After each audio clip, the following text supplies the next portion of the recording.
Hello. Yes, I'm crying again. Today at work, one of the insane asylum people, whoops, spit in my eye. Yeah. And when I told this person they were in trouble, they caked me. And, then, my boss came to me and he said, did you go get coffee at breakfast? Like walk into the other room. And I said, he was like, everyone wondered where you went and you left everyone with no support. And I said, I was asked to take someone to the bathroom because they can't leave unescorted. And I did. And we got coffee on the way back. And he was like, oh, well, I wouldn't lose any sleep over it. No one wondered where I was. They all knew where I was. He was just in there, being nosy and wanted to come, bother me or something. Anyway, so that was just one more thing. I went into the lunchroom and I had to get some people are really bad and they can't interact with the other people, and because they're all crazy. So the men and women, girls and boys are kept apart, and usually, and if you're in really bad trouble, then you cannot participate either. So I was trying to get food to take upstairs, and so to these people that can't come down, and so I had a bunch of plates in my arms. And the cook lady, she gave me a really hard time. She was like, she was kind of making fun of me because I wasn't asking for help. She was like, well, you need a tray.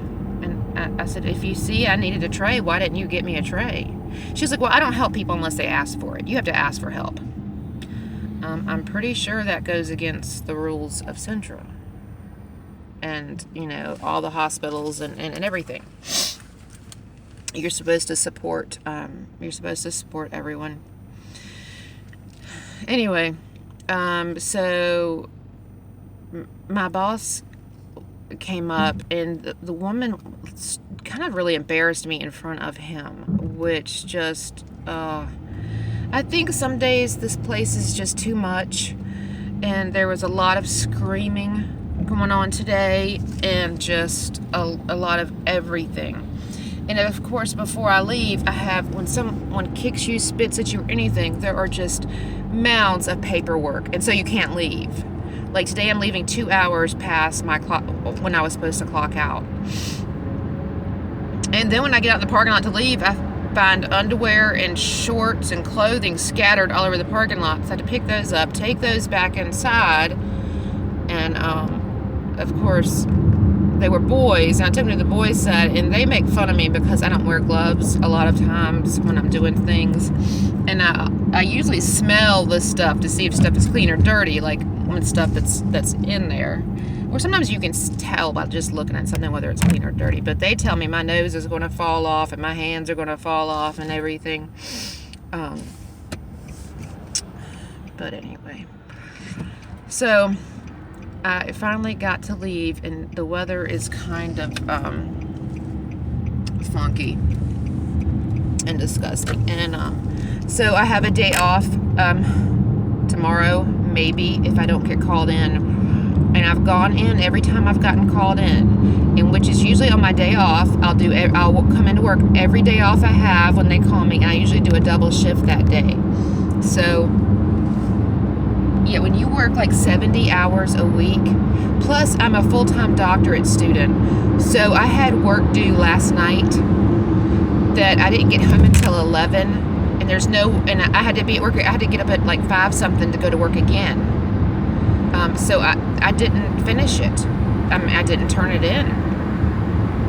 So I have to go home tonight and finish that, and beg my professor for like forgiveness or something. I don't know why I had such a bad day today. Everything just like set me off, made me cry, and I don't know. The full moon yesterday made everyone go crazy. We had to like drag people out of places. And this morning, one of my favorite transgender people, I had to hold him this morning. He was trying to rip something from, one of the other employees, and he was just getting really strangely violent and saying mean things to me, which he normally doesn't do. And finally, we had to sedate him, and that's always upsetting because they can be sedated either by pill, which they can take, or they have to be, someone has to like sit on them basically so they can pull their pants down a little bit so they can give them a shot in the butt, and that's embarrassing for the person, and it's plus we have to find usually 3 or 4 people to hold the person down, and that takes support away from everywhere else. So and I think the law says there should be 1 of us to every 8 of them. And if they were like the most well-behaved, you would still be running yourself ragged, doing things for them, getting them things. Hey, can I have some paper? Hey, can I have some? Hey, I need a pencil. Because they're not allowed to have things all the time. Like the pencils are like the golf pencils. They're like 3 inches long. So by the time, I guess prison is the same way. By the time, is anybody behind me? I don't know if I'm blocking up traffic or what. By the time they hold the pencil, there's nothing really left to stab with once they get a grip. So you have to get the pencils and stuff. You have to make phone calls for them. You have to go into the office and then make the call and then transfer it to where they are, or they have to make the phone call and they're with you. What else? And I don't know. You're just busy, and they will run you, and each one of them will come up to you and say, "Hey, can I speak to you? Can I speak to you alone? Can I speak to you?" They all want your attention, and they hug. They're allowed to hug me if I let them, and so I hug on. I'm not a hugger. I'm not. Even my daughter, when she was growing up, if she wanted a hug, I would give her my hand and tell her she could kiss my hand or something. Tell her to go on to bed. So I'm not really a hugger, but these people are, I don't know, something about them, you want to hug them. They need it. They just need hugs. So, but then when I do let one of them hug me, I get yelled at because if it's like a younger girl, they'll say that she'll snuggle up against me, and then she'll use that memory later to, engage with herself. And so I get in trouble sometimes for hugging them.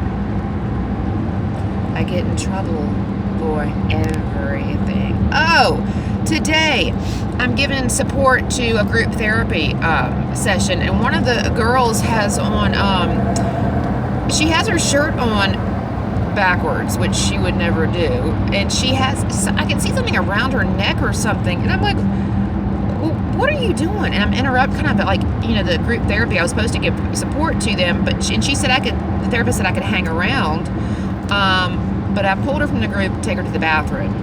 And then when I came back, I explained that the girl had panties around her chest because she didn't have a bra, and she's supposed to wear one, so she had panties, her underwear. And then they had irritated her, so then they were like around her neck and everything. And so I told the therapist what happened really quick, and she was like, "Don't bring her back. Y'all are interrupting my group, and just go." So she was ticked at me, but so that was, and it's a person I don't want annoyed with me. So that was just like one more thing. This day was a day of one more thing. One more thing. One more thing. One more thing.